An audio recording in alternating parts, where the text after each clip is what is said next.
pada kesempatan ini saya ingin membahas sedikit mengenai rutinitas. Apa itu rutinitas? Rutinitas adalah satu kegiatan, aktivitas ya, yang membuat kita memiliki kepastian untuk apa yang harus kita kerjakan dalam kurun waktu tertentu, dalam waktu-waktu tertentu. Nah, kehilangan rutinitas seringkali membuat orang menjadi depresi, menjadi stres. Kenapa? Karena mereka kehilangan kepastian itu. Rutinitas itu dapat membangun ketahanan jiwa kita. Rutinitas membuat kita nyaman. Namun ini juga berujung pada begini. Di satu sisi ya, rutinitas itu dapat membuat kita berada pada zona nyaman.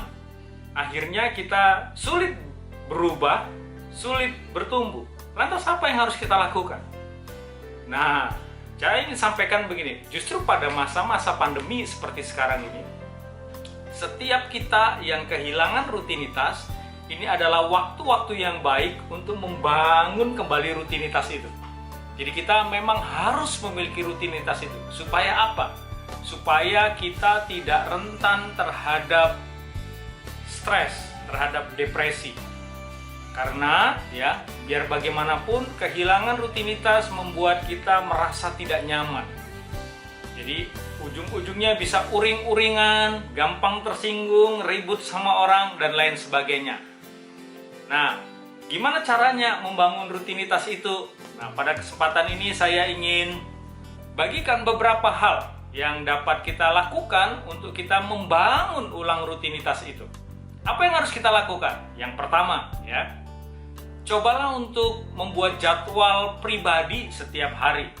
Ya, Anda bisa lakukan ini di malam hari atau di pagi hari. Anda buat jadwal rutin. Apa yang harus Anda lakukan di hari itu?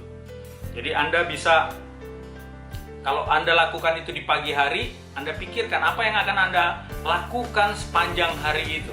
Jadi ambil waktu setelah bangun tidur pagi, merenung apa yang akan Anda lakukan. Tuliskan di sebuah kertas dan kemudian pikirkan bagaimana Anda melakukannya dengan baik. Atau kalau Anda melakukannya di malam hari, Anda dapat mengingat apa yang sudah Anda lakukan di hari yang sudah Anda lewati, dan kemudian apa yang akan Anda lakukan di kemudian hari. Anda juga catat. Tahu nggak? Ketika kita melakukan pencatatan ini, kita membuat pencatatan ini menjadi merasa nyaman. Kita menjadi merasa bahwa ternyata ada banyak hal yang dapat kita lakukan selain hal-hal rutin yang telah hilang, yang pernah kita lakukan sebelumnya. Dan ketika kita mulai belajar lagi, mencatat lagi, kita akan menemukan hal-hal penting yang mungkin selama ini luput dari perhatian kita. Nah, makanya penting untuk membuat jadwal dengan cara yang berbeda ya. Dan kemudian yang kedua adalah coba Anda ingat kembali ya, hobi-hobi apa saja yang Anda pernah miliki yang kemudian Anda tinggalkan karena rutinitas Anda yang lalu. Anda tidak pernah melakukan hobi itu lagi. Nah, coba lakukan kembali hobi itu. Kerjakan hobi itu, nikmati kembali kesenangan yang ada di dalamnya, dan kemudian izinkan Anda tenggelam di sana untuk menikmati kesukaannya.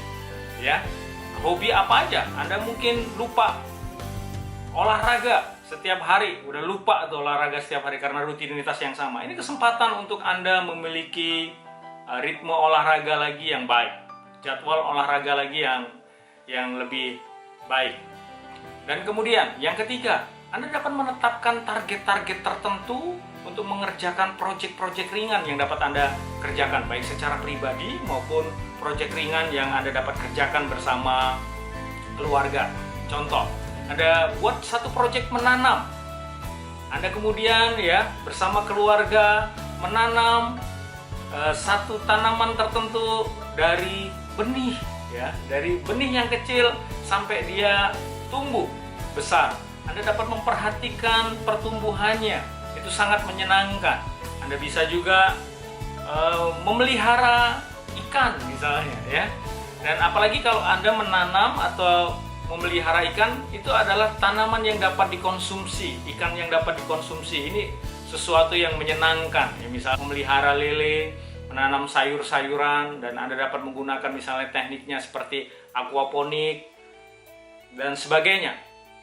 Dan kemudian yang tidak kalah pentingnya adalah Anda mulai terhubung kembali dengan orang-orang yang Anda kasihi, orang-orang yang Anda kenal. Berbicaralah dengan mereka, berdiskusilah lebih dalam, ngobrollah lebih asik, dengarkan mereka, sampaikan apa yang Anda pikirkan, dan ini juga akan membuat Anda mengalami rutinitas yang menyenangkan.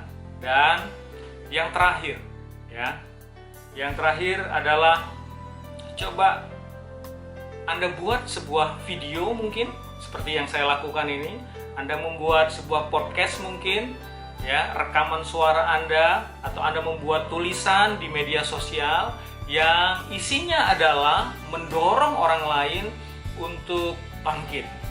Jadi isinya adalah perkataan-perkataan penguatan, perkataan-perkataan positif, perkataan-perkataan dorongan semangat, sehingga ya satu dengan yang lain, ya, setiap kita dapat saling mendukung melewati masa pandemi ini.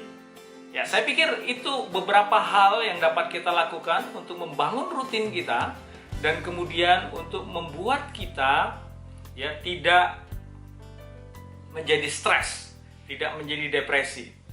Welcome to the next normal. God bless you.